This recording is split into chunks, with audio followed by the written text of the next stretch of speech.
খুলনার সাবেক প্রধানমন্ত্রী খালেদা জিয়া আন্তঃ-ইউনিয়ন ১৫ দলীয় ফুটবল টুর্নামেন্টের আয়োজন করা হয়েছে।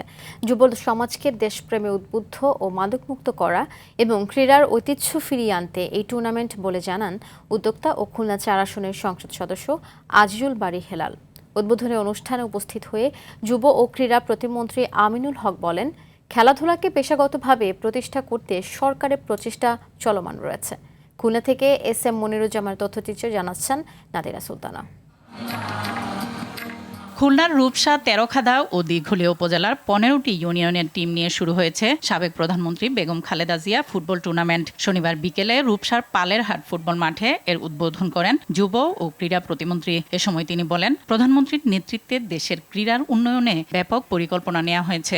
বাংলাদেশের প্রায় ৩০০ জন খেলোয়াড়কে পেশাগত স্বীকৃতি বাবদ ক্রীড়া ভাতা এবং ক্রীড়া কার্ড প্রদান করেছি।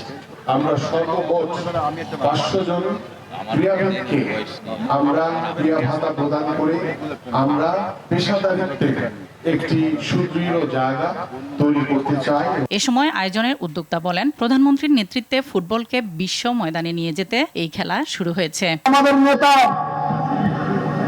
তারেক রহমান তিনি বলেছেন, ক্রীড়া হবে পেশা, পরিবার পাবে ভরসা। আজকে ক্রীড়াকে আমরা প্রফেশনালিজম, পেশাদারিত্বে নিয়ে যাচ্ছি।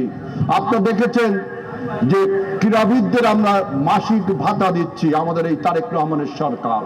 যুব সমাজের জন্য এই উদ্যোগকে স্বাগত জানান স্থানীয়রা। খেলাধুলার যুবক সমাজ ওরা নিশা থেকে ফিরে এসে মাঠে হাজির হবে। আমরা প্রত্যাশিত আছি যে আমাদের পুরুষদের যেমন উৎসাহিত করতেছেন, আমাদের নারীদের জন্য সেভাবে উৎসাহিত হেলাল ভাই করে আমাদেরকে। আশা করছি যে এখান থেকে আবার নতুন নতুন প্লেয়ার বের হবে।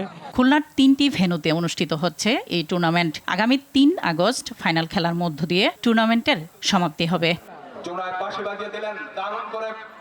নাদিরা সুলতানা, RTV।